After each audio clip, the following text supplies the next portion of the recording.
যে দুনিয়ার হয়ে যাবে দুনিয়া তাকে ধ্বংস করে দিবে, আর যে আল্লাহর জন্য দুনিয়াকে ছেড়ে দিবে দুনিয়া তার পায়ের সামনে আত্মসমর্পণ করতে বাধ্য হবে। যে দুনিয়ার পিছনে দৌড়াবে সে কখনোই দুনিয়াকে হাসিল করতে পারবে না। আর যে দুনিয়ার মোহ মায়া ত্যাগ করবে আল্লাহর জন্য, সব ছেড়ে দেবে শুধু আল্লাহর জন্য, তখন দেখবেন সবকিছুই তার পায়ের সামনে এসে আত্মসমর্পণ করতেছে, কিন্তু ওইটার প্রতি তার কোনো মোহ থাকবে না। আমি এখানে দুনিয়াবি চাওয়া পাওয়ার কথা বলছি না, আমরা বলছি যে মুত্তাকি, পরহেজগার, মুহসিন, মুমিন, মুসলিম, সালেহ যে মানুষগুলো আছেন তাদের সাধারণত বেসিক চাওয়া হয় দুইটা। এক হলো আমরা নিজেরা জান্নাতে যাই, জাহান্নাম থেকে বাঁচি, এবং আমাদের দিন, আল্লাহর দিন, তার হাবিবের দিন, দিন ইসলাম তার আল্লাহর জমিনে কায়েম করে যাবে। ওই যে একটা কথা বললাম যে আমরা নিজেরা জান্নাতে যেতে চাই এবং জাহান্নাম থেকে বাঁচতে চাই, এই কাজটা করতে হলে অনেকগুলো কাজের দরকার, তাই তো? তার মধ্যে 5টা বলছে। এখন কয়টা? নিজেকে জান্নাতি মানুষ হিসেবে গড়ার জন্য বহু কাজ আছে। আজকে আমরা 5টা কাজ বলছি, ইনশাআল্লাহ পরের দর্শনতে আরো কাজগুলো আসবে ইনশাআল্লাহ। এই 5টা কাজকে আমরা ইহতিমাম করব, কি করব? মানে কি? মানে যত্নশীল হব, যত্নের সাথে আদায় করব, মানে খুব কেয়ারফুল থাকবে 5টা কাজের বিষয়ে। ঠিক আছে? কোনো অবস্থায় যেন 5টা ছুটে না যায়, কোনো অবস্থায় যেন এগুলো ছুটে না যায়। এটাকে বলা হয় শক্ত করে আঁকড়ে ধরা, যত্নশীল হওয়া। 1 নাম্বার হচ্ছে 5 ওয়াক্ত সালাত। 1 নাম্বার কি? 5 ওয়াক্ত সালাত। মিসাল দিচ্ছি এভাবে, রমাদান মাসে আমরা যেভাবে নামাজ পড়ছি এইভাবে পড়লে হবে। রমাদান মাসে তো আমরা সবাই তারাবি, তাহাজ্জুদ, নফল, সুন্নত, জামাত সব করেছি না? সর্বোচ্চ চেষ্টা করেছি আমরা পড়ার জন্য। অনেকের অনেক সময় ছুটে যেতে পারে, সেটা আবার কাজা করেছে বা কোনোভাবে আদায় করেছে। তো সেক্ষেত্রে এই যে রমাদানের শিক্ষাটা, নামাজ কেন্দ্রিক শিক্ষাটা, এটাকে সারা বছর ধরে রাখবে, সারা বছর না সারা জীবন ধরে রাখবে। ওলামায়ে কেরাম একজন বলেছেন যে 40 দিন তাকবীরুল্লাহ না, সারা জীবন তাকবীরুল্লাহ ধরে রাখতে পারি, এরকম করে চিন্তা করেন। নামাজের পাবন্দির জন্য মাঝে মাঝে উমরাহ করা দরকার, ওখানে গেলে নামাজের পাবন্দি হয় এবং নামাজ উপলব্ধি করা যায়, অনুভব করা যায়, ফিল করা যায়, নিজেকে ফিল করা যায় যে গুনাহগার মনে হচ্ছে, আলোকিত মনে হচ্ছে, গুনাহমুক্ত মনে হচ্ছে। ওখানে যে কাজগুলো আছে, কাজগুলো করতে থাকলে ইসলামের অনেক সব পিলারগুলোকে ধরে ফেলা সহজ। যাদের সামর্থ্য হবে তারা অবশ্যই বারবার উমরা করবে, ইনশাআল্লাহ তৌফিক দান। আর সালাতের পাবন্দি বলতে আমি কয়েকটা কথা বলবো। 1 নম্বর হলো জামাতের পাবন্দি করা। 2 নম্বর হচ্ছে 5 ওয়াক্ত সালাতের মধ্যে কত রাকাত? 17 রাকাত নামাজ। এই 17 রাকাত নামাজের সাথে অন্তত 12 রাকাত সুন্নাত আদায় করা। কত রাকাত? এই 12 রাকাত সুন্নাত যে ব্যক্তি আদায় করে তার জন্য জান্নাতে একটা করে ঘর নির্মাণ করা হয়। প্রথমটা হচ্ছে ফজরের আগে 2, যেটাকে এক পাল্লায় রাখলে এবং দুনিয়ার মধ্যে যা কিছু আছে এটাকে আরেক পাল্লায় রাখলে ওই 2 রাকাত সুন্নাত ভারী হবে। যোহরের আগে 4, পরে 2, মাগরিবের পরে 2, এশার পরে 2, এই 12 রাকাত সুন্নাত প্রতিদিন আদায় করা। যে ব্যক্তি আদায় করে তার জন্য তাকে জান্নাতে একটা ঘর দেওয়া হবে। এর সাথে সালাতের পাবন্দি বলতে তাহিয়াতুল ওযু হতে পারে। তাহিয়াতুল ওযু মানে ওযু করে এসে 2 রাকাত নামাজ পড়া, তাহিয়াতুল ওযু হয়ে গেল। যখন কোনো গুনাহ হয়ে গেছে 2 রাকাত নামাজ পড়া তওবার নিয়তে। কোনো গুনাহ হয়ে গেছে বা ভুল হয়ে গেছে, ওযু করে 2 রাকাত নামাজ পড়া তওবার নিয়তে। কোনো প্রয়োজন দেখা দিয়েছে বা কোনো সমস্যা, কোনো সংকট, ওযু করে এসে 2 রাকাত সালাতুল হাজত। এরপর যে কোনো সূরাতেই পড়া যায়। একটা কিতাবে পেলাম যে প্রথম রাকাতে সূরা ফাতিহার সাথে সূরা কাফিরুন, দ্বিতীয় রাকাতে সূরা ফাতিহার সাথে সূরা ইখলাস। ইনশাআল্লাহ এগুলো পরীক্ষিত আমল আছে কিছু। অনেক বড় বড় বুজুর্গ চলে গেছেন দুনিয়া থেকে, তাদের অনেক পরীক্ষিত আমল আছে। এগুলো বেদাত থাকে, বলবো যে এটা বেদাত। মান থেকে চুল খসলেই তো এখন শিরিক, বেদাত, হারাম। এই যে এগুলো প্রান্তিক চিন্তাটা থেকে বের হয়ে আসবে। ওলামায়ে কেরামদের সোহবতে আসলে প্রান্তিক চিন্তাটা থেকে মানুষ বের হয়ে আসতে পারে, চিন্তাটা প্রশস্ত হয়, ব্যালেন্সড হয়।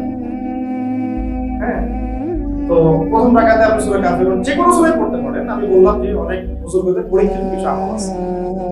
প্রথম রাকাতে সূরা ফাতিহার সাথে সূরা কাফিরুন, দ্বিতীয় রাকাতে সূরা ফাতিহার সাথে সূরা ইখলাস পড়ে তারা দোয়া করেছে, কাজ হয়ে গেছে।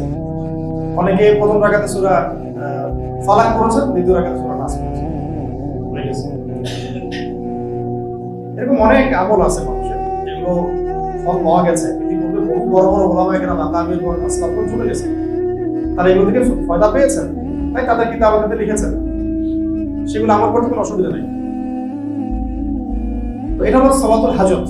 সালাতুল হাজত আর তাহিয়াতুল ওযু মানে ওযু করে সে 2 রাকাত নামাজ পড়া। বেলাল রাদিয়াল্লাহু আনহুর খাস আমল, খুসুসি আমল, যার ফলশ্রুতিতে তাকে নবী সাল্লাল্লাহু আলাইহি ওয়াসাল্লাম বলেছিলেন কি, জান্নাতে যখনই আমি যাই তোমার পায়ের আওয়াজ শুনতে পাই। খুসুসি আমল ছিল, যখন ওযু ছুটে যাইতো তিনি ওযু করতেন, ওই ওযু দিয়ে 2 রাকাত নামাজ পড়তেন। এটা আমরা তাহিয়াতুল ওযু বলি। তাহিয়াতুল ওযু, মসজিদে ঢুকেছেন, নামাজ এখনো শুরু হয় নাই, ওযু আছে, 2 রাকাত নামাজ পড়ে বসা, এটার নাম তাহিয়াতুল মসজিদ। তাহিয়াতুল মসজিদ এটাও আমল করা যায়। সালাতের পাবন্দি বলতে এগুলো চলে আসে। আর সবচেয়ে জরুরি সালাত হলো ফরজ সালাতের পরে তাহাজ্জুদ। কোন সালাত? এটা আমরা অনেকে মনে করি যে অনেক লম্বা সময় নিয়ে মনে হয় পড়তে হবে, অনেক বড় সূরাই মনে হয় লাগবে। 2 রাকাত নামাজ পড়লেও তাহাজ্জুদ আদায় হয়ে যাবে।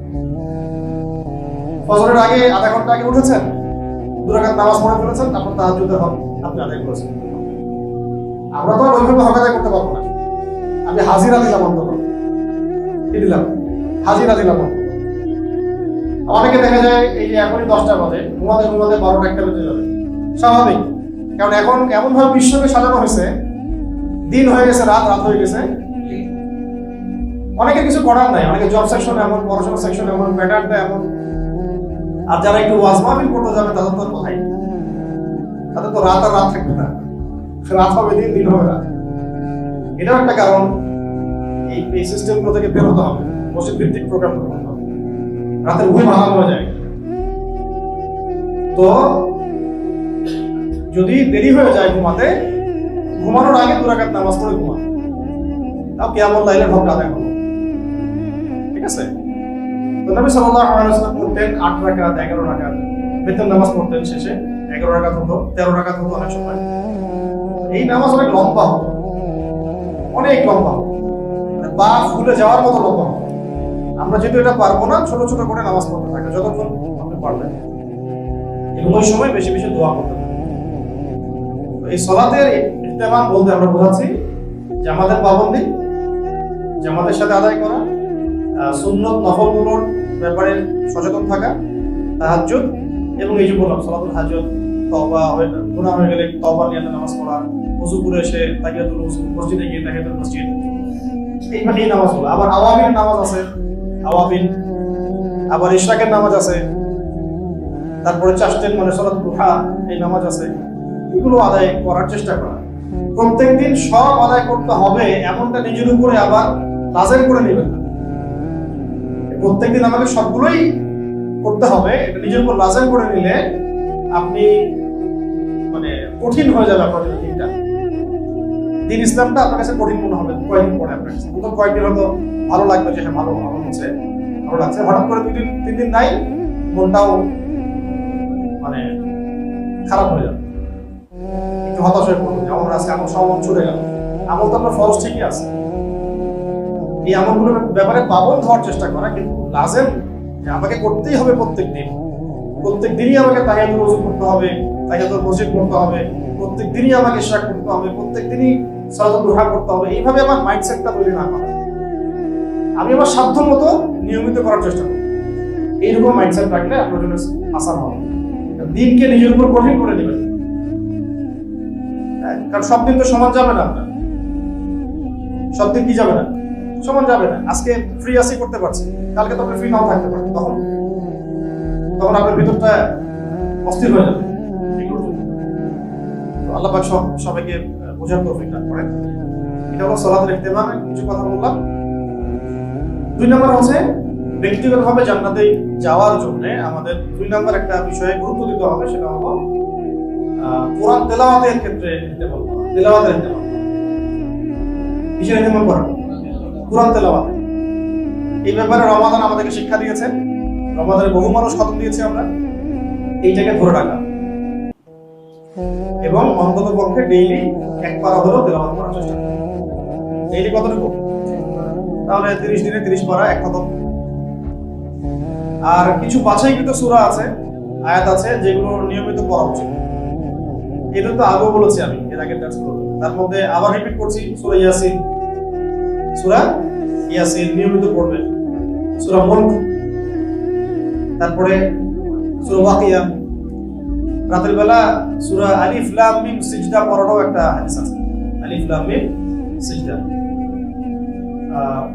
এছাড়া হাসরের শেষের 3 আয়াত আছে, সূরা কাহাফের প্রথম 10 আয়াত, শেষ 10 আয়াত, এটাও পড়তে পারেন। সূরা বাকারার শেষের 3, আলী ইমরানের শেষের 10, এরকম বহু আয়াত আছে আল কোরআনে, এগুলো নিয়মিত পড়া উচিত। সূরা ফালাক নাস ইখলাস সকাল সন্ধ্যায় এবং ঘুমাতে যাওয়ার সময়, সূরা কাফিরুন সহ, আয়াতুল কুরসি, আয়াতুল কুরসির পরের আয়াত দুটো, এগুলো। এছাড়া রুকিয়ার অনেক আয়াত আছে, কারো যদি এরকম কোনো সমস্যা মনে হয়, রুকিয়া সংক্রান্ত বহু আয়াত আছে, এগুলো করতে পারেন। এক কথায় কোরআনের সাথে তাল্লুক রাখা, কোরআনের হক আদায় করার চেষ্টা করা, ডেইলি কোরআনকে সময় দাও, ডেইলি কোরআনকে সময় দাও, প্রতিদিন। এবং সেটা এক পারা হলেও যেন আমার পড়া হয়, এই ফিকিরটা সবার থাকা উচিত। আর যারা পড়তে পারি না তাদের জন্য এখন সবচেয়ে বড় কাজ হলো কোরআন তেলাওয়াত শেখা। যারা কোরআন তেলাওয়াত করতে পারি না, সবচেয়ে বড় কাজ এখন আমাদের জন্য কোরআন তেলাওয়াত শেখা। দ্বীন ইসলাম কায়েম হোক যেমন আমরা চাই, জান্নাতে যেতে চাই যেমন, এগুলো মানে অসম্ভবের পর্যায়ে হয়ে যেতে পারে যদি আমরা কোরআনের হক আদায় না।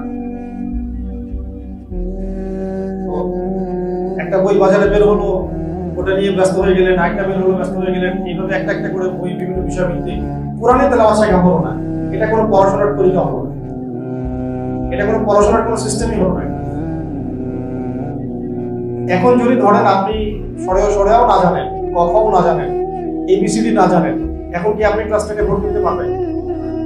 কোন স্কুলে যদি আপনি যান, আপনাকে বলবে যে আগে আপনি প্লেতে পড়েন, নার্সারিতে পড়েন, 1-এ আসেন, 2-এ আসেন, তারপরে আসেন। অথবা যদি আপনার এই যোগ্যতা আপনি অন্য কোথাও থেকে হাসিল করে আসেন, টেস্ট নিয়ে দেখবে যে হ্যাঁ আপনি তো ক্লাস 10 পড়ার যোগ্য, তখন আপনাকে টেনে দিবে। তাহলে মূল কথা হচ্ছে আমাকে শুরু থেকে শুরু করতে হবে।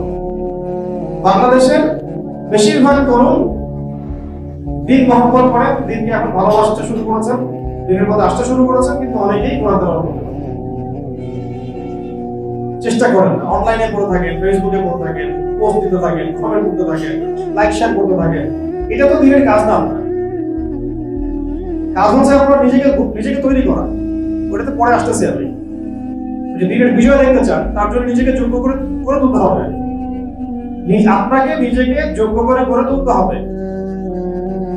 বাংলাদেশে যাদেরকে আপনি দেখছেন দিনকে প্রেজেন্ট করছে, এই কয়েকজন মানুষের উপরে ভরসা করে বসে থাকলে হবে না। কারণ আজকে তারা আছেন, কালকে তারা নাও থাকতে পারে, তখন হাল ধরবে কে? এবং দিন তো শুধু ওই কয়েকজন মানুষের উপর জিম্মাদারি হিসেবে আসে নাই, আসছে, আর সবার উপরে দায়িত্ব আছে। এই কারণে নিজেকে যোগ্য করে গড়ে তুলতে হবে বা চেষ্টা করতে হবে। চেষ্টার জন্য সবার আগে কি প্রয়োজন? তেলাওয়াত শেখা দরকার। পড়াশোনার কোনো বিকল্প নাই, আর পড়াশোনা শুরুই হবে তেলাওয়াত থেকে। তেলাওয়াত শুদ্ধ হয়ে গেলে, তেলাওয়াত যদি একবার সহিশুদ্ধ হয়ে যায়, তাহলে আপনার নামাজের সব উচ্চারণ ঠিক হবে, নামাজের তাসবিহ তাহলিল ঠিক হবে, দোয়াগুলো সব শুদ্ধ হবে, তার সঙ্গে দরুদ মাসুরা সব শুদ্ধ হয়ে যাবে। আপনি যে কোনো আরবি কিতাব এবারও যেটাতে দেয়া আছে, মানে যে কোনো আরবি কিতাব যেখানে জবরজের পেশ দেয়া আছে, এগুলো আপনি পড়তে পারবেন তখন, যেটা আপনি তিলাওয়াত করতে পারেন। যে কোনো আরবি কিতাব যদি জবরজের পেশ দেয়া থাকে, আপনি তো পড়তে পারবেন তখন, আপনি কোরআন তেলাওয়াত করতে পারেন। হাদিসগুলো আপনি বানান করে করে পড়তে পারবেন, কারণ আপনি কোরআন তেলাওয়াত করতে পারছেন। তাহলে আমাদের কাজ কি এখন? কোরআন তেলাওয়াত করা। তাহলে প্রথম বললাম যে ইহতিমাম করবো সালাতে, তারপর দ্বিতীয় কাজ কি? কোরআন তেলাওয়াতের ইহতিমাম করবো ইনশাআল্লাহ। আল্লাহ সবাইকে তৌফিক দান করুন। আর যারা কোরআন তেলাওয়াত শিখি নাই, এখন আপনার উপর ফরজ হচ্ছে কোরআন তেলাওয়াত শেখা। এটা আপনার উপর কি ফরজ। 3 নম্বর হচ্ছে দৈনন্দিন কিছু জিকির আজকার মামুলাত আছে, সকাল সন্ধ্যার ওজিফা জিকির আজকার এগুলো আছে, এগুলোর ইহতিমাম করা। দৈনন্দিন সকাল সন্ধ্যার জিকির আজকার ওজিফাগুলো, দোয়াগুলো এবং যে মামুলাতগুলো এগুলো এটা বলতে হবে। যেমন হিজবুল মুসলিম বইটা খুললে দেখবেন সকাল সন্ধ্যার জিকির আজকার আছে না, যে কোনো দোয়ার বইগুলো দেখবেন সকাল সন্ধ্যার জিকির আজকার। এছাড়া চলতে ফিরতে কত জিকির আজকার আছে, দোয়াগুলো আছে, এই সবগুলো ইহতেমাম করতে হবে।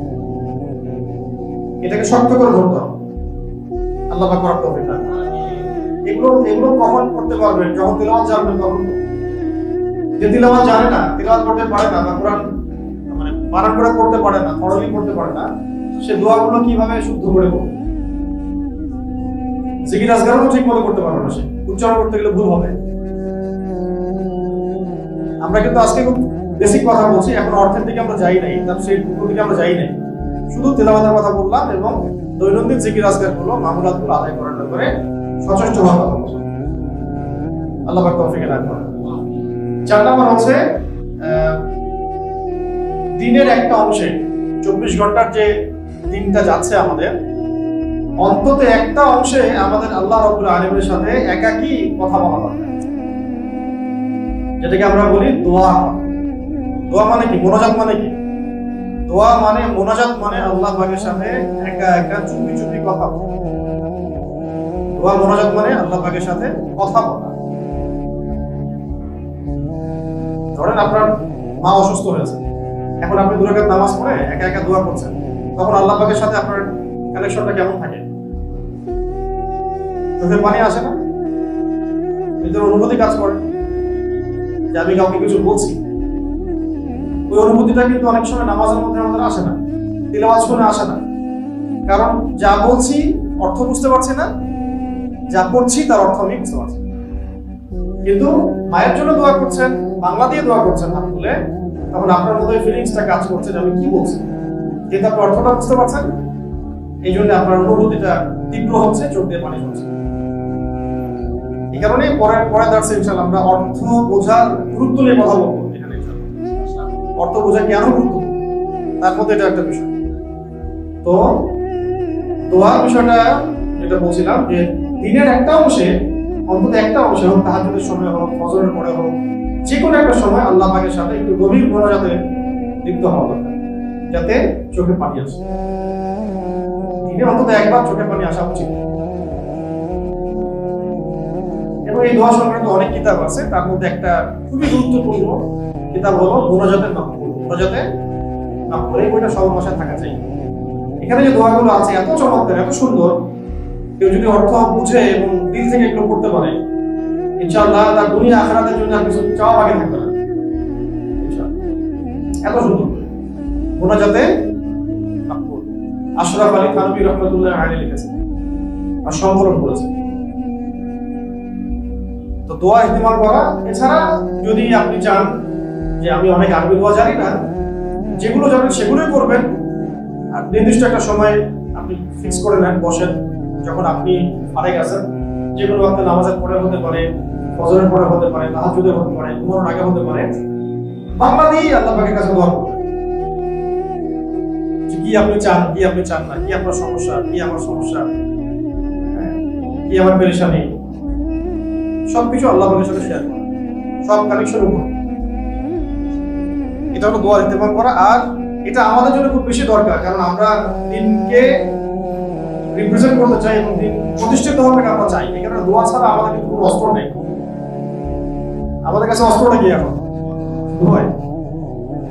আর 5 নম্বর হলো মুহাসাবা। 5 নম্বর কি? মুহাসাবা মানে হচ্ছে আত্মপর্যালোচনা, হিসাব নেওয়া, নিজের হিসাব নিয়ে নেওয়া, যে আমার দ্বারা সারাদিনে এমন কোনো কাজ হলো কিনা যেটা খারাপ, বা সারাদিনে আমি যা করতে চেয়েছিলাম সবগুলো করলাম কিনা, কিছু ছুটে গেল কিনা, ফরজ, ওয়াজিব, সুন্নাত, মুস্তাহাব, কোথায় আজকে গ্যাপ করবো, আমি কোথায় আজকে পিছায় পড়লাম, নাকি আজকে আমি একটু ভালো করলাম।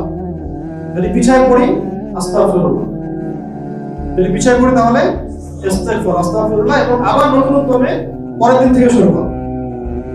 যদি পিছায় পড়ি, মনে হয় যে আজকে একটু কমে গেল আমল, তাহলে ইস্তেগফার করে, ইস্তেগফার তওবা করে পরের দিন থেকে আবার নতুন উদ্যমে শুরু করব। আর যদি ভালো হয়, আজকে খুব ভালো, মাশাআল্লাহ দাওয়াতের কাজ করলাম, নামাজ পড়লাম, আজকে মাশাআল্লাহ মানুষকে পড়ালাম, দান সদকা করলাম ইত্যাদি, তখন আমার যেন মনের মধ্যে কোনো কিবর বা অহংকার না আসে, আজকে আমি খুব ভালো করে ফেলছি, আজকে তো আমার চেয়ে ভালো কেউ পড়াই নাই, ওইটা আসলে আবার ধ্বংস হবে। ওটা হচ্ছে কিবর, রিয়া চলে আসে।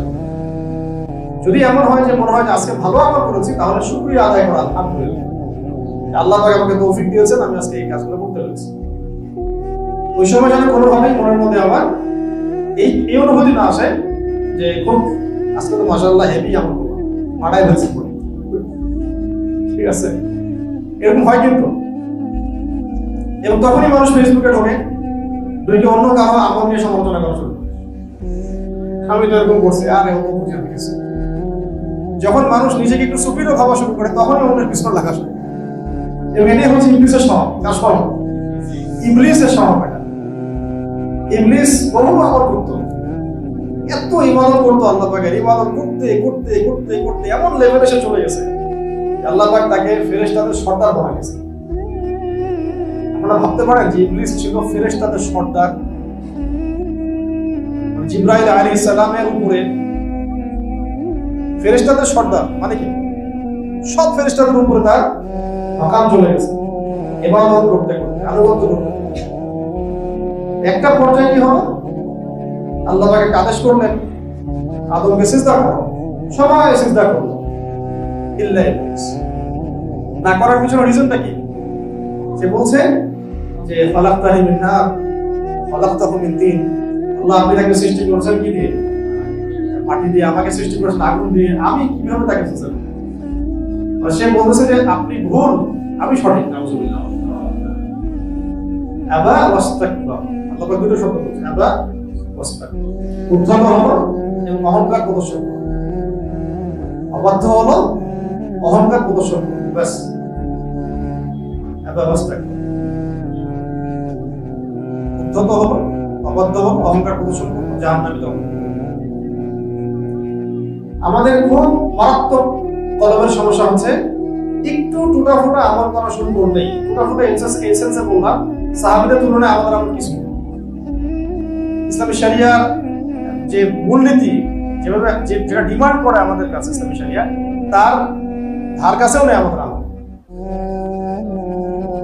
যা করা দরকার তার ধার কাছেও নেই আমরা। তাতেই আমাদের কিছুদিন আমলের ধারাবাহিকতা থাকলেই অন্য মুসলিমদেরকে আমাদের কাছে, মানে আমার চেয়ে কি মনে হয়, নিচু স্তরের মনে হয়। কথায় বার্তায়, চোখের চাহনিতে, আকারে, ইঙ্গিতে তাকে আন্ডারস্টিমেট করা শুরু। এটা হলো ইবলিসের স্বভাব, যার মধ্যে যাকে এটা পেয়ে বসছে ধ্বংস হয়ে গেছে। কিন্তু এই সে এমন ভাবে ধ্বংস হচ্ছে, তার ধ্বংসটা সে নিজে বুঝতেও পারছে না যে সে ধ্বংস হচ্ছে। এই কারণে যদি মনে হয় যে আজকে ভালো আমল হয়ে গেছে, তাহলে আল্লাহ শুকরিয়া আদায় করা, কৃতজ্ঞতা প্রকাশ করা, আলহামদুলিল্লাহ, আলহামদুলিল্লাহ, আল্লাহ পাকের শুকরিয়া, আজকে আমি আমলগুলো করতে পেরেছি, আগামীকাল আরো ভালো করার চেষ্টা করব। এই পাঁচটা কাজ আজকে বললাম ব্যক্তি কেন্দ্রিক। আমাদের স্বপ্ন কয়টা? দুইটা। নিজেরা জান্নাতে যেতে চাই, জাহান্নাম থেকে বাঁচতে চাই, এবং দিনকে আল্লাহর জমিনে কায়েম করতে চাই। প্রথম যেটা আমাদের স্বপ্ন, জান্নাতে যেতে চাই, তার জন্য এই আমলগুলো জরুরি। আল্লাহ পাক আমাদেরকে এগুলো ইহতেমাম করার তৌফিক দান করেন, আমিন। আর দ্বিতীয় বিষয়টা হচ্ছে দিন কেন্দ্রিক যে বিষয়টা, ওইটার 5টা পয়েন্ট বলে দিই। পরে দার্স ইনশাআল্লাহ আরো 5টা করে বলবো, ঠিক আছে? এখন লিখেন, দিন যে বিজয় হোক এটা আমরা চাই, এটার জন্য আমাদের কি কাজ করা দরকার, কি কি কাজ করা দরকার? অনেক কাজ করা দরকার, তার মধ্যে আজকে 5টা কাজের ইহতেমামের কথা বলবো আমরা। 1 নম্বর হচ্ছে ইলমি যোগ্যতা হাসিল করা। কি নাম? কি বললাম? ইলমি যোগ্যতা হাসিল করা। সেটা অবশ্যই ইসলামী জ্ঞান হতে হবে, এবং ইসলামী জ্ঞানের সাথে অন্য যে কোনো উপকারী জ্ঞান হতে পারে। এখানে ইলমি যোগ্যতা বলতে আমি শুধুমাত্র ফরজ আইনের জ্ঞান, আকীদার জ্ঞান, সিরাতের জ্ঞান, কুরআন তেলাওয়াতের জ্ঞান, তাসবিহের জ্ঞান, এগুলো বোঝাচ্ছি না। এগুলো অবশ্যই আমাদের বেসিক, এগুলো ছাড়া তো চলবেই না, এগুলো তো ফরজ আমার উপরে। এটা ছাড়াও যে কোনো উপকারী জ্ঞান হাসিল করা উচিত এই কাজের জন্য। যেমন প্রযুক্তির জ্ঞান, হ্যাঁ, যেমন ইন্টারনেটের জ্ঞান, অর্থনীতির জ্ঞান, সমরনীতির জ্ঞান, পলিটিক্সের জ্ঞান, সোশ্যাল অ্যাফেয়ার্সের, ওয়ার্ল্ড পলিটিক্সের, ওয়ার্ল্ড অ্যাফেয়ার্সের, জিও পলিটিক্সের, যে কোনো উপকারী জ্ঞান যেটা আমাকে ইসলাম প্রচার প্রসারে সাহায্য করবে সেটাই হাসিল করা উচিত। বরং এই জ্ঞানগুলো এখন অবশ্যই হাসিল করা উচিত, নাহলে আপনি কোরআন সুন্নাহকে দিয়ে বিশ্বকে ব্যাখ্যা করতে পারবেন না। কোরআন এবং সুন্নাহকে দিয়ে বিশ্বকে ব্যাখ্যা করতে পারবেন। তো ইলমি যোগ্যতার মধ্যে আমি যেহেতু ইয়াং ভাই সবাই এক বাক্যে বলতে চাই যে কোরআন সুন্নাহর যে বেসিক জ্ঞান সেটা তো হাসিল করতে হবেই। এর সাথে সমসাময়িক বিশ্বকে ডিল করার জন্য যত জ্ঞান দরকার যে সেকশনে পড়ি সেই সেকশন থেকেই অর্জন করতে হবে। অর্জন করা খুব বেশি দরকার ছিল আগে, এখনো দরকার। যদি না হয় তাহলে আমরা রাষ্ট্রের এই বড় সমস্যাগুলো আমরা মোকাবেলা করতে পারবো না। আর আমাদের দোষ আছে, আমরা তো নিজেরা কাজ না করেই শুধু আঙুল তুলি একজন। আমরা কতটুকু চেষ্টা করলাম। এটা সত্য যে এদেশে প্রতিবার উন্নয়ন কমই হয়, এবং এটাও সত্য আমরা এগুলো দোহাই দিয়ে আবার নিজেরাও কিছু করবো। আমরা চেষ্টা করি, দেখা যাক কি হয়। এক সময় এমন কোন শাসক, এমন কোন সরকার, এমন কোন মানে কর্তৃত্বশীল আসবেন আমাদের উপরে ইনশাআল্লাহ, যারা এগুলোকে মূল্যায়ন করবে। যখন দেখেন এই যে ঈদের সময় এত অ্যাক্সিডেন্ট হলো, এতগুলো মানুষ মারা গেলেন, আল্লাহ শহীদের মর্যাদা দান করেন। আর এই যে ভোগান্তি, জনভোগান্তি, জুলাইয়ের যে অভ্যুত্থানের পরে 5-7 দিন কিন্তু এমন কোনো সমস্যা হয় নাই। রাস্তাঘাটে কন্ট্রোলে কারো ছিল, ছাত্ররা তাদের কোনো ট্রেনিং ছিল, ট্রাফিক ট্রেনিং ছিল, পুলিশের ট্রেনিং ছিল, রাস্তায় কোনো সমস্যা হয়। তার মানে প্রতিভা, যোগ্যতা সব দেওয়া হয়েছে আমাদেরকে। যদি আমরা সেটা মূল্যায়ন করতে পারি তাহলে আমরা ভালো করতে পারবো। সেই মূল্যায়ন আমাদের করতে দেওয়া হচ্ছে না। এমন একটা সময় আসতে পারে, এমন অভ্যুত্থান হতে পারে যখন তাওহীদপন্থীরাই ইনশাআল্লাহ আল্লাহ পাকের রহমতে ক্ষমতা চলে যাবে। তখন সব প্রতিভাগুলোকে মূল্যায়ন করা হবে। এখন হয়তো হচ্ছে না, আপনি সেই স্কোপ পাচ্ছেন না। এখন সামনের দিনগুলোতে বিশ্ব যেভাবে এগিয়ে যাবে ইনশাআল্লাহ, আমাদের প্রস্তুতি সেরকম নাই। সেই প্রস্তুতির অংশ হিসেবে দিন প্রতিষ্ঠা যদি আমরা করতে চাই তাহলে অবশ্যই ইলমি যোগ্যতা হাসিল করতে হবে। এই মানে আমি শুধু এককেন্দ্রিক জ্ঞানকে বুঝালাম না, আমি কি বললাম, যত রকম উপকারী জ্ঞান আছে সব জ্ঞানই আমাদের হাসিল করার চেষ্টা করব। ঠিক আছে ভাই? 2 নাম্বার, অনেক দেরি হয়ে গেল। 2 নাম্বার হচ্ছে সাহস। 2 নাম্বার কি? আমরা চাই না দিন আল্লাহর জমিনে কায়েম হোক। প্রত্যেক যুবককেই, তরুণকেই, মুসলিমকেই সাহসী হতে হবে। সাহসী না হওয়া পর্যন্ত দিন কায়েম হবে। এখন এমন একটা অবস্থা হয়ে গেছে অনেক ক্ষেত্রে যে জ্ঞান আমার কাছে আছে ঠিকই, ইলম আমার কাছে আছে ঠিকই, কিন্তু সাহসিকতার সাথে আমি কথাটা বলতেই পারি। কথা বলা হচ্ছে প্রাইমারি লেভেলের কাজ। যে সাহসিকতার সাথে 2-4টা কথা বলে দেওয়া, এটা খুব ইনিশিয়াল কাজ। আসলে দাওয়ার ক্ষেত্রে ইনিশিয়াল একটা কাজ এটা। পরে এটাকে আবার বাস্তবায়ন করার জন্য মাঠে নামা, সংঘবদ্ধ হওয়া, প্রচেষ্টা চালানো, প্রয়োজনীয় জান দেওয়া, মাল দেওয়া, ওইটা হচ্ছে বড় লেভেলের জিহাদ। প্রথম লেভেলটা কি? সত্য মিথ্যাকে স্পষ্ট করতে হবে, দাওয়াটা দিতে হবে, মানে সত্য কথাটা সাহস করে বলে ফেলতে হবে, এটা সত্যটা মিথ্যা, এটা হক, এটা বাতিল, এটা জায়েজ, এটা নাজায়েজ, এটা হালাল, এটা হারাম, ন্যায়, এটা জুলুম, এটা স্পষ্ট করতে হবে। ওই স্পষ্টটাই তো আমরা করতে পারছি না।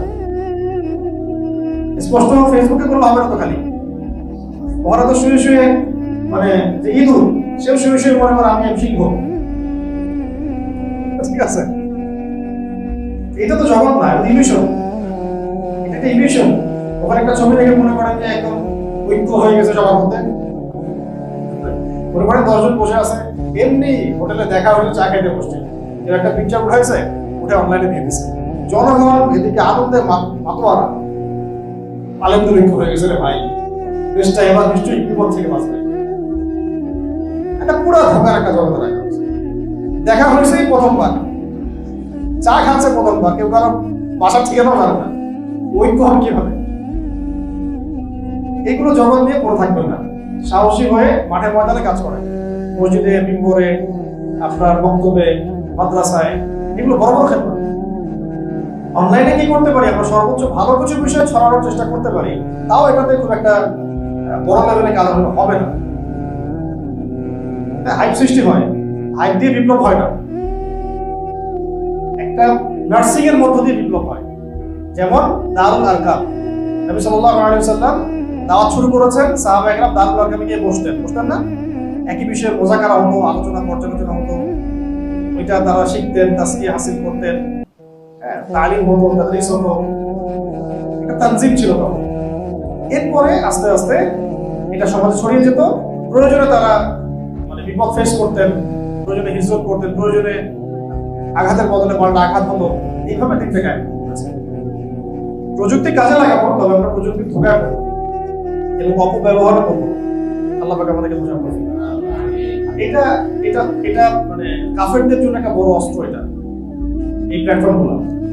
কারণ যখনই দেখবে যে কোনো একটা বিষয় খুব ভালো রাইজ করছে বা তাদের জন্য থ্রেটনিং, যে কোনো ভাবে তারা এটাকে ফেলে দেওয়ার চেষ্টা করে, মিডিয়া দিয়ে, প্রিন্ট মিডিয়া দিয়ে, ইলেকট্রনিক মিডিয়া দিয়ে, বা পুলিশ সৃষ্টি করে, বা ওদের কন্ট্রোলিং এ যা আছে হ্যাক করে হোক, এজ কমাই দিয়ে হোক, আপনাকে ডমিনেট করে হোক, বা কাউন্টার একটা পয়েন্ট তৈরি করে হোক, আপনাকে ধ্বংস করবে।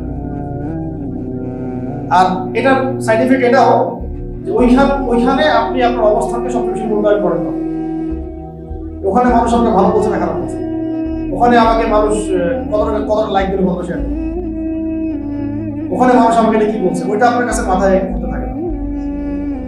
তখন আপনি চিন্তা করেন যে ওখানে আমাকে ভালো হতে হবে, নিজেকে ওখানে পবিত্র সাবিত করতে হবে।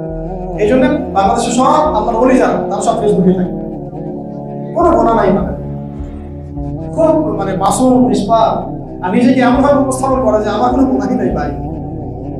আবার কথা বলার সময় অনেক সময় এমন টেকনিক্যাল বলা হয় যাতে ডান পক্ষ আমাকে চড় না মারে, বাম পক্ষ চড় না মারে, left hand side is equal right hand side proof থাকে, মাঝখানে থাকে। সড়কে এতগুলো প্রাণ ধরে গেল, এই দায় আপনি নেবে, এই স্ট্যাটাস দিলে কোনো সমস্যা নেই। ডানেও কেউ কিছু বলবে না, বামেও কেউ কিছু বলবে না, কবে জাতির উন্নতি হবে? আরে এতগুলো প্রাণ চলে গেল, বলেন আপনি এটা একটা অন্যায়, যিনি দায়িত্বে আছেন তাকে জবাব দিয়ে করতে হবে। সহজ কথা বলুন, সরাসরি কথা বলুন। নকুল কওলান সাদীদা, আল্লাহ পাক কি বলেছেন? সরাসরি স্পষ্ট করে কথা বলুন।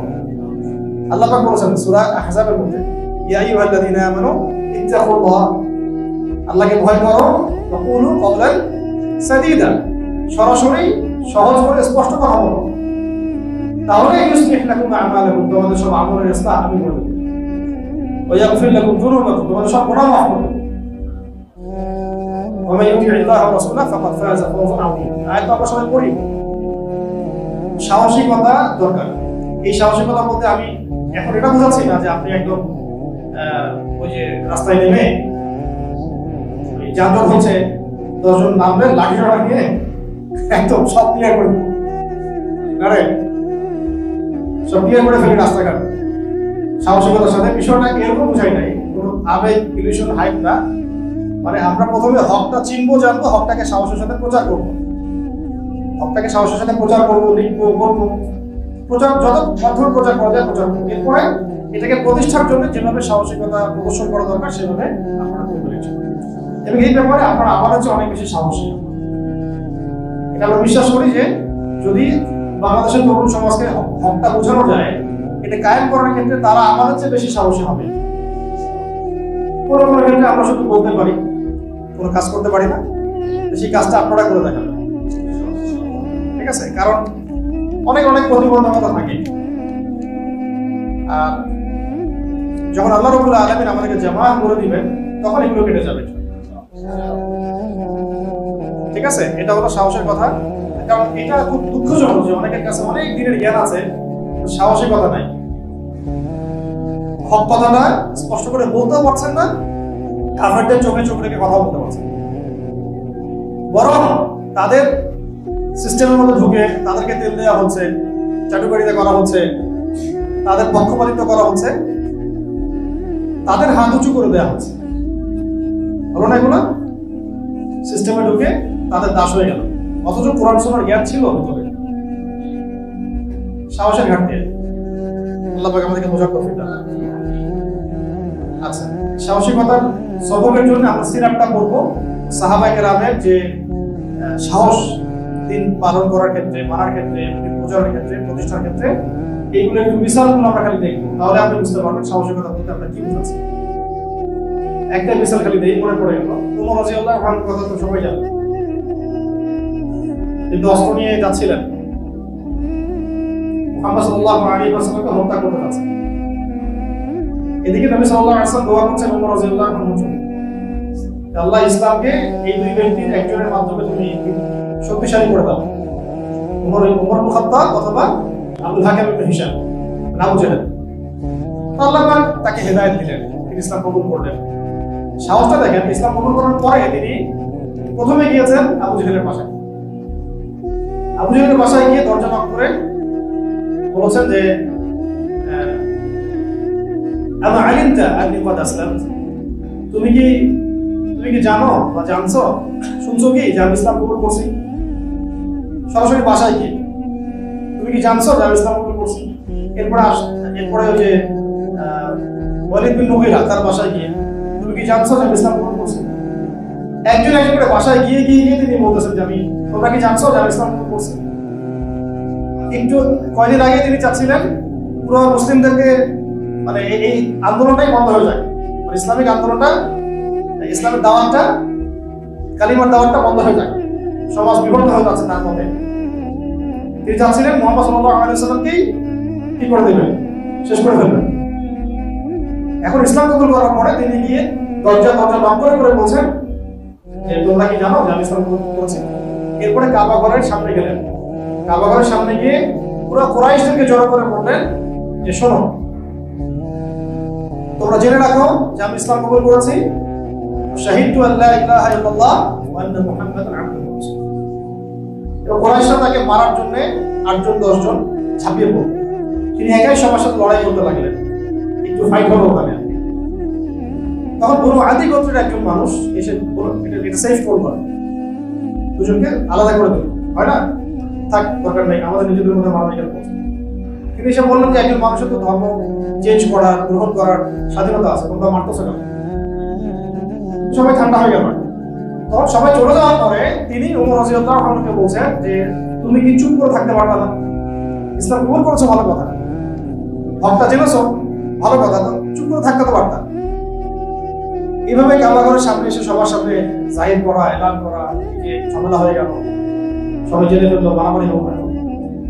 তখন ওমর রাদিয়াল্লাহু আনহু বলেছিলেন যে তিনি বলছেন যে আমি অবশ্যই মিথ্যা থেকে সত্যকে আলাদা করে দিব, যেভাবে আল্লাহ রাব্বুল আলামিন রাত থেকে দিনকে আলাদা করে দেন। এরপরে তার নাম হয়েছে আল ফারুক, পার্থক্যকারী। তো এইটা সাহসের নমুনা। কিন্তু প্রত্যেক যুবককে সাহসী হতে হবে, যারা দিন কায়েম করতে চান, যারা প্রতিষ্ঠা হবে, এটা স্বপ্ন দেখি। এটা 2 নম্বর। 1 নম্বর হচ্ছে যোগ্যতা, এমনি যোগ্যতা, 2 নম্বর হচ্ছে সাহস, 3 নম্বর হচ্ছে দাওয়া। যোগ্যতা এবং সাহস হাসিল করার পরে আমাদের সবাইকে দাওয়া দিতে হবে, সবাইকেই দিতে হবে।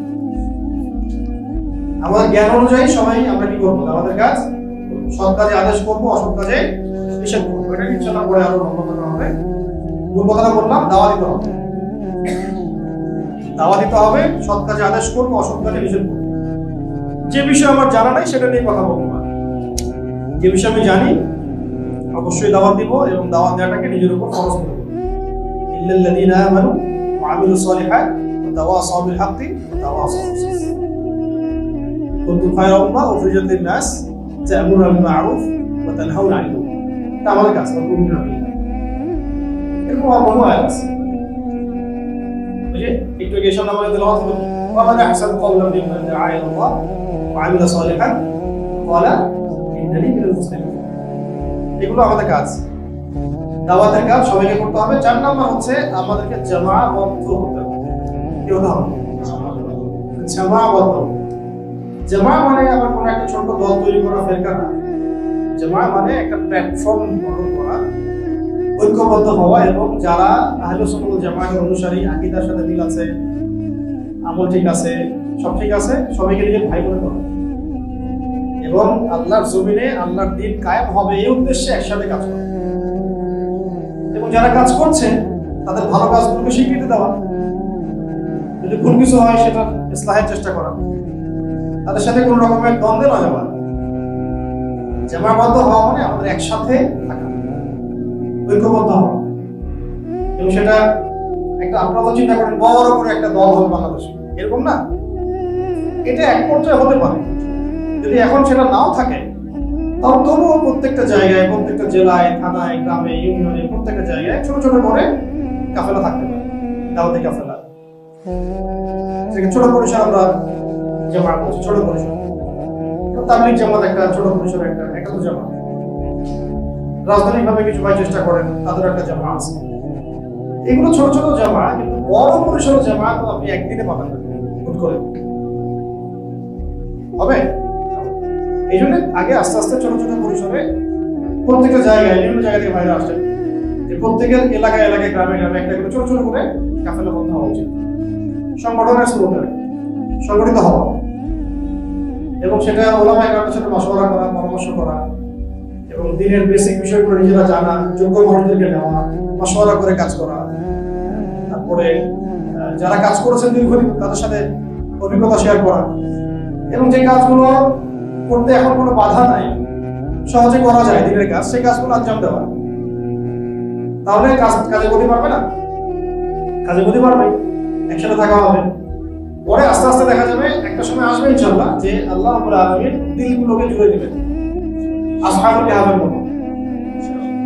আসহাবুল কাহফের কেউ কেউ অত ভালো করে সব চিন্তাও হবে না, গাছের নিচে গিয়ে তারা বসেছিল, আদর্শ মিলছিল, তারা ওখানে গিয়ে বসেছিলেন, তাদের আদর্শ কোন জায়গায় মিলছিল। তারা আল্লাহর সাথে কাউকে শরীক করবেন না, মূর্তি পূজা করবেন না, তাকিয়ে লুস পাচ্ছেন আর উদ্ধত করবেন না। সেখানে বাস আল্লাহ পাক বরবাত আলা কুলুবিহিম, আল্লাহ পাক তাদের কলবের মধ্যে বন্ধন দিয়ে দেবেন। এইভাবেই ইনশাআল্লাহ একদিন না একদিন বাংলার জমিনে যুবকরা, তরুণরা বড় পরিসর ঐক্যবদ্ধ হবে ইনশাআল্লাহ। জুলাই যখন মাঠে নামছেন সবাই, তখন কি সবাই প্ল্যান করে নামছেন? বিষয়টা অনেকটা কিছুটা হয়তো এরকম হতেও পারে। ইসলামের জন্য যারা নামবে, তারা ইসলামের জন্যই নামবে। তবে ইসলামের বিপ্লবগুলো আবেগে হয়, কনস্ট্রাক্টিভ প্ল্যান নিয়ে আগাতে হবে, শুধু বসে একটা প্ল্যান নিয়ে আগাতে হবে। তো জামাবদ্ধ হওয়াটা জরুরি বিষয়। আমরা নিজেরা আগে যোগ্য হই, সাহসিকতার সাথে দাওয়াতের কাজ করি, সত্যি আদেশ করি, অসত্য নিষেধ করি, এবং যে যার মতো করে ছোট ছোট পরিসরে আমরা জামাবদ্ধ হওয়ার চেষ্টা করি। আর ওলামা একরামের সাথে মশওয়ারা করে চলবো, একসাথে থাকবো। তাহলে একসাথে থাকলে সুবিধা হচ্ছে, একে অপরের সাথে আমলের প্রতিযোগিতা হবে। অনেক ভাই একটা কাজ করছে, সেটা থেকে আমার ভালো লাগবে, আমি সেটা করতে চাবো, কাজের স্পৃহা বাড়ে। এবং অবশ্যই একজনকে নেতা রাখতে হবে। সবাই নেতা হলে মুশকিল আছে, সবাই নেতা হলে আবার ওই জামা টিকে না। এটা আমার এই দেশের সমস্যা, সবাই নেতা, কেউ কাউকে মারতে চায় না। মানে আলেম এক আলেম আরেক আলেমকে মাথায় মারতেছে না, সেখানে আপনাকে মারতে কি হবে? একজন আলেম ধরেন আরেকজন আলেমকে মানতে পারতেছে না, আপনাকে মানতে হবে। এই জন্য এমন কিছু কাজ করা যেগুলো সবার জন্য উপকারী হয়, সামাজিক, সোশ্যাল কাজ, যুবকদেরকে নিয়ে, শিক্ষা নিয়ে, অর্থনীতি নিয়ে, ঠিক আছে, নারী শিশু মেদিক প্রকল্প, মানে এমন অনেক কাজ আছে যেগুলো সব জায়গায় গ্রহণযোগ্যতা পাবে। এদেশে সবচেয়ে বেশি দরকার হলো এখন এই দুই কাজ, জামাবদ্ধ হওয়া, ইসলাহের কাজগুলো, অর্থনীতির ভিত্তিগুলোকে শক্ত করা, এবং বিশ্বের প্রেক্ষাপট সবকিছু সমস্যা উপস্থাপন করা, এবং দিন কায়েমের জন্য নিজের সর্বস্ব বিসর্জন দেওয়ার মানসিকতা তৈরি করা। এক কথায় আমাদের সবাইকে জামাবদ্ধ হওয়ার ফিকির করতে হবে, চেষ্টা করতে হবে। আল্লাহ পাক আমাদের সবাইকে তৌফিক দান করুন। আর এখন বলতে পারেন যে অনেক দল সংগঠন বাংলাদেশে আছেই, হ্যাঁ আছে, ঠিক আছে, কিন্তু কাউন্টার প্রশ্ন যদি কেউ করে যে যারা আছে তারা সবাই ইসলাম বড় পরিসরে কায়েম করতে পেরেছে কিনা, উত্তর তো আসবে না। তাহলে এখনো ওই বিষয়টার ঘাটতি অবশ্যই বাংলাদেশে আছে, যেটা এখনো হয় নাই। এখন অবশ্যই সেই বিষয়টার ঘাটতি দেশে আছে, যেহেতু দেখছি আমরা ওই পর্যায়ে যেতে পারি নাই। তো এখন যারা এক্সিস্টিং, তাদের ভালো করে আমরা অবশ্যই ভালো করে স্বীকৃতি দিব, তাদের সাথে আমরা মিউচুয়াল আন্ডারস্ট্যান্ডিং রাখবো, মশলা হবে, কিন্তু বিকল্প প্ল্যাটফর্ম দরকার আছে, যেগুলো সময় বোঝে, সময় পালস বোঝে, কখন কি করতে হবে সেগুলো বোঝে, এবং যেটা পুরোপুরি সিরাতের আদলে হবে, পুরোপুরি সিরাতের সুন্নাতের আদলে এবং তারা প্রত্যেকে যোগ্য হবে, প্রত্যেকে ইচ এন্ড এভরিবডি যোগ্য হবে। এখানে মাথা গোনা হবে না, মাথার ভিতরের মগজকে মূল্যায়ন করা হবে। এই এরকম প্ল্যাটফর্মের কথা বলছে, এরকম জামার কথা বলছে। মাথা সংখ্যা করা হবে না, সংখ্যা এখানে বড় বিষয়। বড় বিষয় হচ্ছে সেই ব্যক্তির কলব এবং মস্তিষ্ক, হৃদয়ের অবস্থা কি এবং তার মাথার অবস্থা কি, তার ভিতরে কি আছে।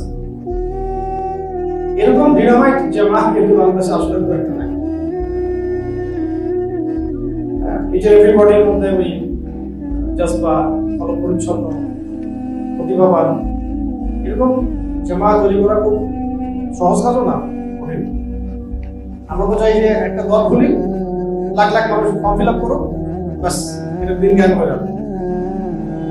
আজ তো হয়েছে কি এভাবে ইসলাম ইতিহাসেও ওই দেখুন অল্প অল্প কিছু মানুষকে নিয়ে নিয়ে বড় বড় যুদ্ধ হয়েছে, বড় বড় বিজয়গুলো এসেছে।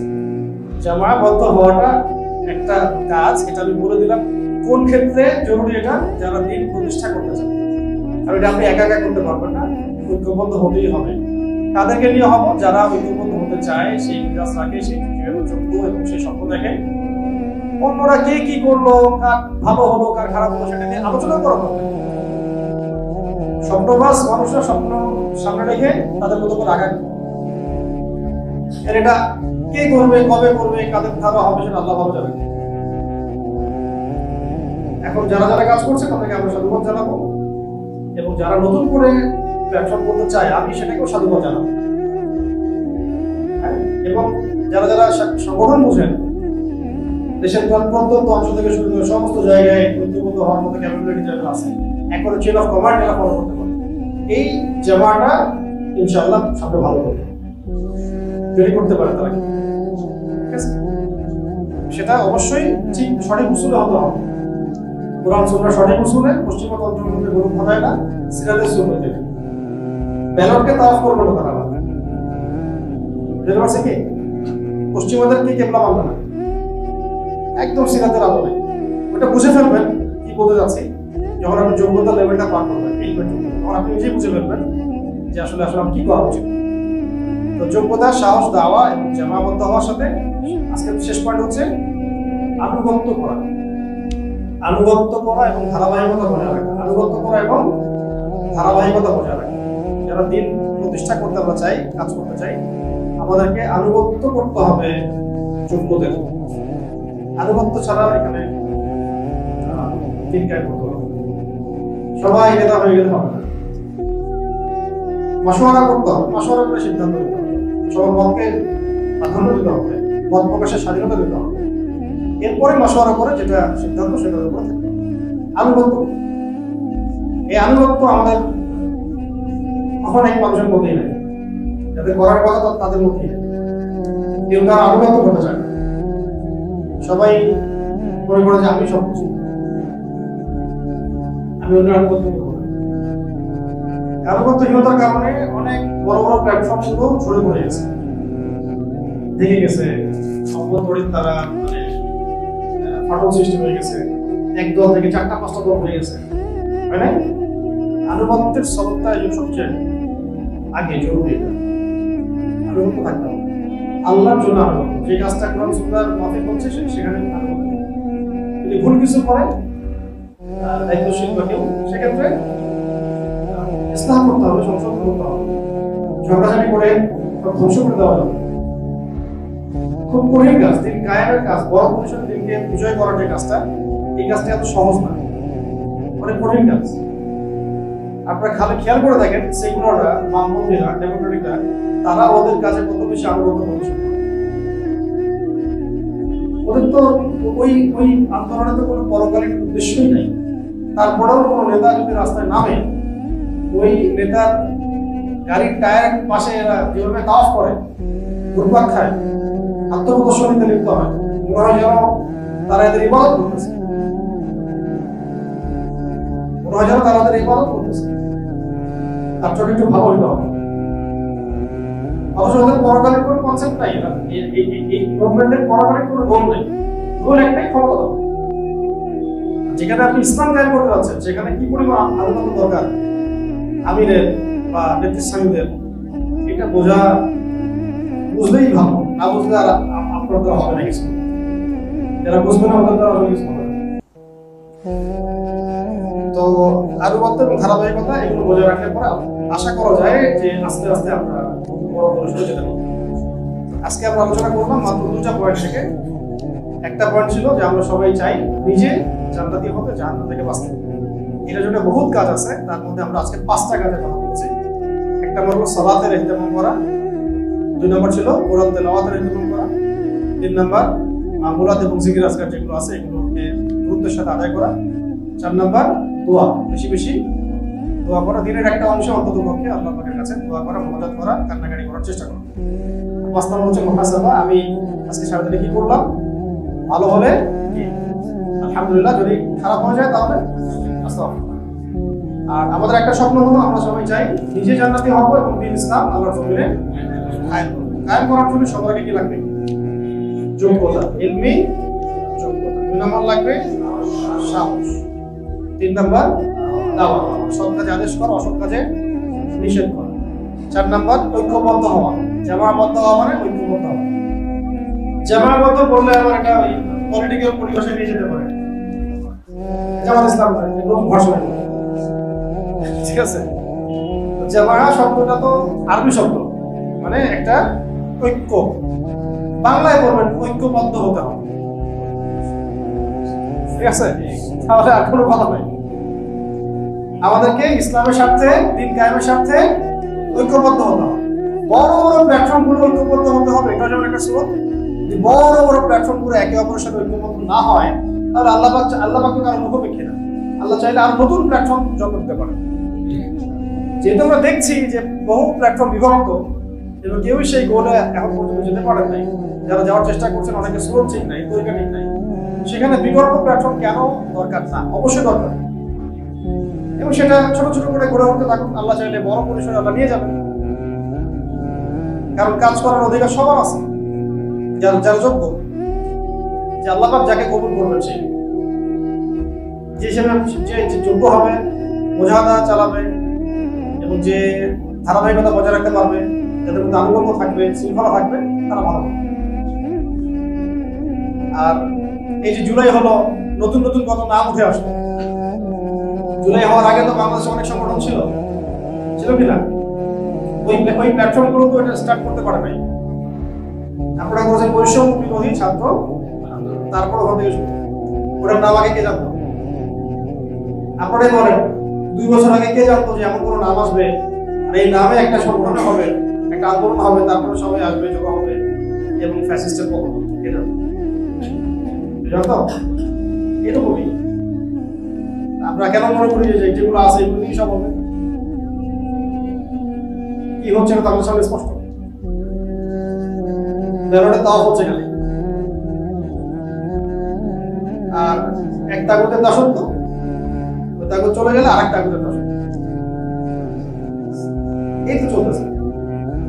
অবাক হয়ে গেলাম এই বিষয়টা দেখে বাংলাদেশে এবার, যে 18 বছরের স্কুল থেকে শিক্ষা নেওয়া হবে না, আবার ঘুরে ফিরে তাগুতের আনুগত্য শুরু, হাত উঁচু করে দেওয়া শুরু হলো, সাপোর্ট করা শুরু হবে। এবার তাদের সব পাপের ভাগিদার নেবে, সাপোর্ট দিয়েছে। এটা কেউ পাপ করে, এখন অন্যায় করে, জুলুম করে, এই জুলুমের ভাগিদার তো আপনাকে নিতে হবে। দাঁড়িয়ে নিয়ে তো আপনি সাপোর্ট করছেন, সব ধরে নিজের গায়ের ব্যক্তিত্ব, স্বতন্ত্রতা সব বিসর্জন দিয়ে গোলানো হয়ে গেল। এই জন্যে ব্রিটিশ বিরোধী আন্দোলনের পর থেকে এখন পর্যন্ত আমরা ওলামায়ে কেরামরা ক্ষমতা যেতে পারি শুধুমাত্র আমাদের সাহসিকতার ঘাটতির কারণে, আমাদের গায়রত বিসর্জন দেওয়ার কারণে, এবং জান দিব না, 70 বছর বেঁচে থাকবো, আপনার সাথে খেলবো করবো, এই চিন্তাটা। জান আমি দিব, 70 বছর আমি বেঁচে থাকবো এবং মসজিদ মাদ্রাসা খেলবো। যখন যে সরকার আসবে তাকে আমি পকেটে নিয়ে চলবো, যে আসুন। কালকে যদি দেখা যায় আপাও ব্যাক করে,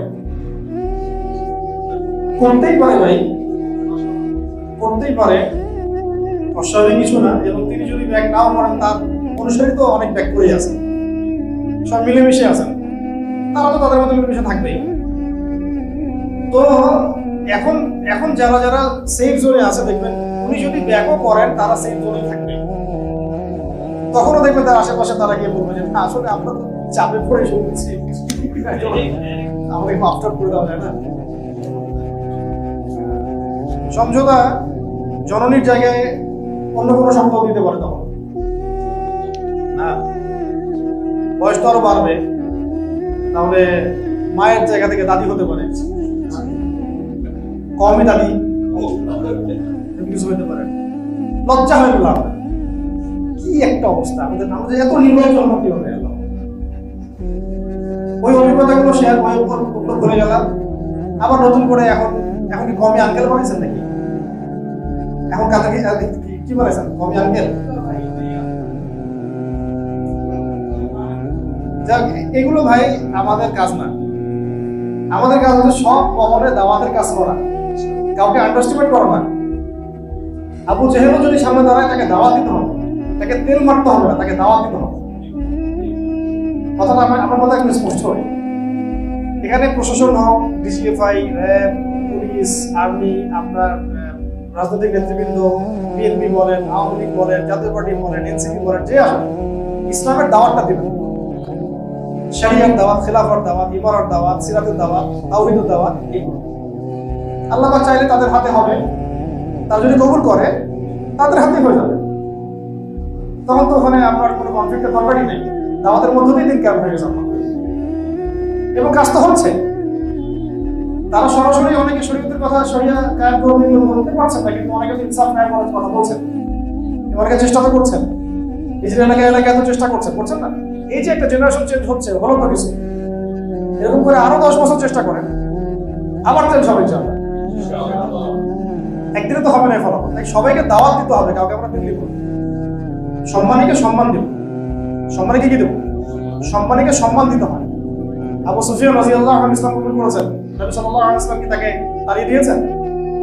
বলেছেন যে আবু সুফিয়ানের ঘরে কেউ আশ্রয় নিলে সে নিরাপদ, তাকে সম্মান দেওয়া হয়েছে। পরবর্তীতে তার বড় ভূমিকা ছিল ইসলাম বিজয়, ইয়ারমুকের যুদ্ধে। সম্মানী ব্যক্তিকে সম্মান দিতে হবে।